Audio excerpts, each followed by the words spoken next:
Yeah, our role, our mission is we write about government contractors and the business of government contracting. So our goal is to provide information and intelligence to make you a better business. So as part of that, we're always trying to pay as close attention to what the government agencies are doing, what they're buying, and particularly how companies are changing strategies and making acquisitions and what kind of contracts they go after.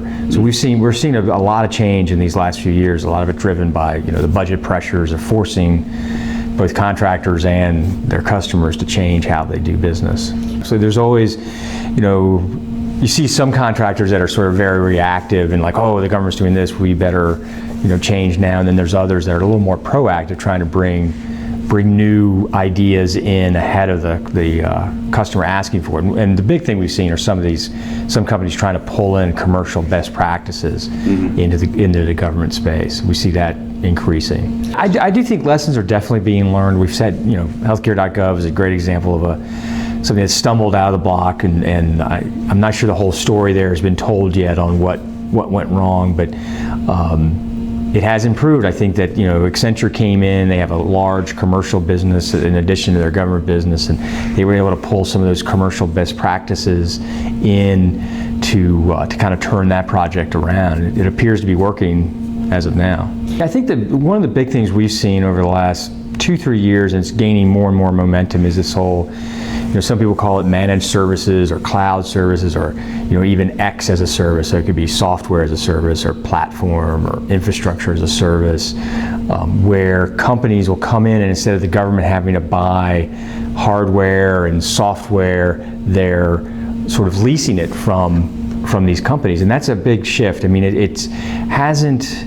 There's been a lot of hype around it, but I do see the momentum, shifting in that direction and it growing, and it's really causing the contractors to change some of their business models. It's changing how government agencies buy. Instead of buying the hardware and services and hourly things, they're just buying things by how they use it, by consumption. One company that we follow, Unisys, they want to contract with the IRS.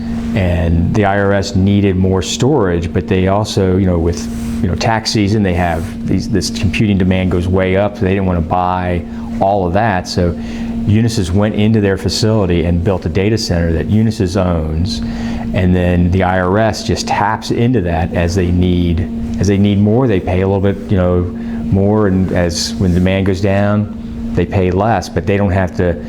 The IRS isn't responsible for maintaining all these servers and all this hardware. Unisys does that, and they get paid by consumption, by the drink, as they say. I think we will definitely have some novel variants just because of government requirements are heavier on security and like where the data actually sits and who owns the equipment or who owns the facility. Those kinds of things, and there'll be some things that can go out to sort of like the traditional, public cloud. Some things will be sort of a private cloud, which is kind of what the IRS has done. But I think that we'll see more of those because, one, they're so prevalent in the commercial world, and the savings that they can bring and the efficiencies and the control and the security. So I think you'll see the government moving in that direction. I do think it's a great opportunity for small and mid-sized companies to kind of take on the larger players, because especially with managed services and cloud services, you can partner with Amazon, you can partner with Google as a small and mid-sized company, and you have a lot of heft and power behind you when you do that. So I think that's what we're going to see more of. These kind of partnerships are changing, alliances. And but the big players are always going to be there. And what happens a lot of times, they see these small, mid-sized being successful, and they come down and buy them. Mm-hmm. Well, I think all of them are future focused. Their approaches are different.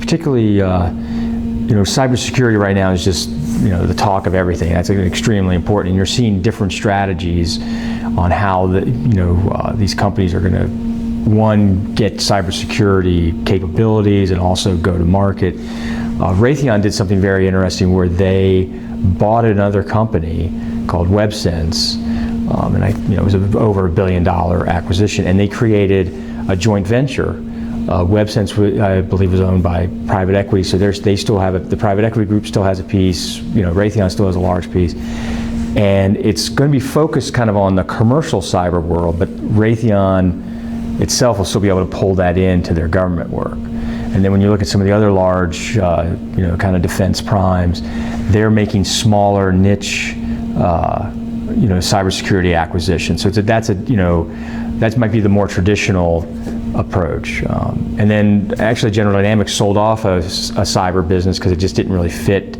It was more of a product business. It didn't really fit with the other areas they do. So they're all kind of in this, feeling the waters out and making adjustments. And which one of those will be successful, I don't know, but it'll be interesting to watch, that's for sure. It's funny, people keep talking about the cyber Pearl Harbor type thing, and I wrote something a year ago saying cyber Pearl Harbor's already happened, because you had these big commercial breaches and government ones too, and then so I was kind of making the argument that we were already in the cyber war, but with this one with OPM, that's just huge. So if that doesn't move the needle, I don't know what will.